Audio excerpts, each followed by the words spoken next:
All right, well, thousands of residents in Sydney's west are waking up to the news that they might be stuck with aircraft noise 24 hours a day right over their houses. Day flights taking off from the Western Sydney Airport to Melbourne will head over Penrith and the Blue Mountains, while night flights coming in from Queensland will fly above Windsor, Mount Druitt and Blacktown. Let's bring in federal member for Lindsay, Melissa McIntosh, and Blaxland resident Peter Dolan. Thanks both for your time. Now, first to you, Peter, how will these new flight paths affect you? Oh, well, it'll be quite devastating for people in the Blue Mountains because at the moment we live in an environment which is pristine and we have a very low ambient noise. So any kind of overflights are going to be very impactful. I've flown in a few times and quite often from Melbourne, and they seem to take that path over the Blue Mountains. Is it just the height of the aircraft that you're most concerned about? And you would have seen the various flight paths that have been put out by the government. But what are you most concerned about here? Yeah, well, the height is certainly a big factor, Carl. At the moment we get flights, as you say, coming over the Blue Mountains, but that's really tracking into Sydney, so they're a lot higher. The flights are coming in over the Blue Mountains will be much, much lower because they've got to get to the foot of the Blue Mountains from the Western Sydney Airport. And what's also a major issue for us is that we have a very unique landscape and soundscape. So we have a low ambient noise, we have a lot of valleys, we have a lot of sandstone escarpment, so all kinds of noise will be really exacerbated through that echoing effect through the valleys. So we're concerned about that, and we're concerned that it's also going to be non-stop all night long, as opposed to Sydney that has the protection of a curfew. Yeah, a few buses and motorbikes by the sounds of things too. Now, yeah, forget about the planes. Melissa, you represent residents in the suburbs surrounding the airport. What are they telling you?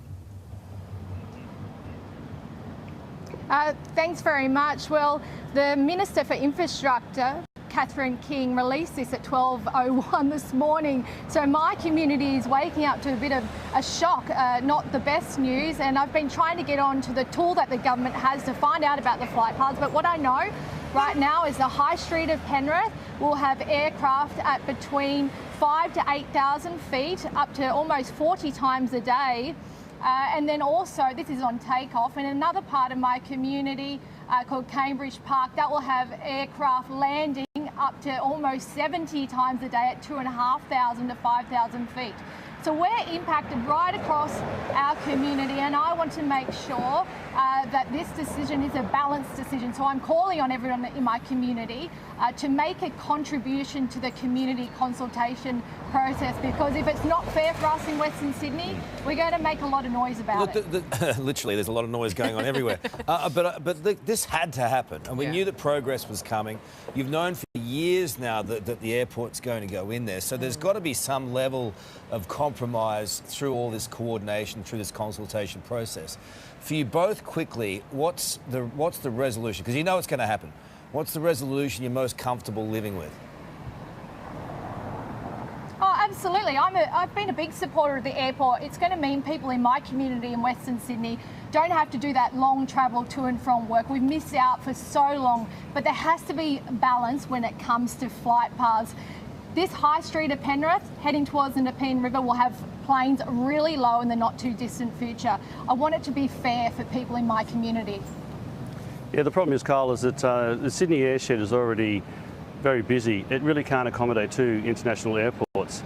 And so we really don't think there's much that can be done to mitigate the actual flight paths themselves. The only thing that can give some peace and assurances to people living in the Blue Mountains in Western Sydney is a curfew, as they have in Sydney.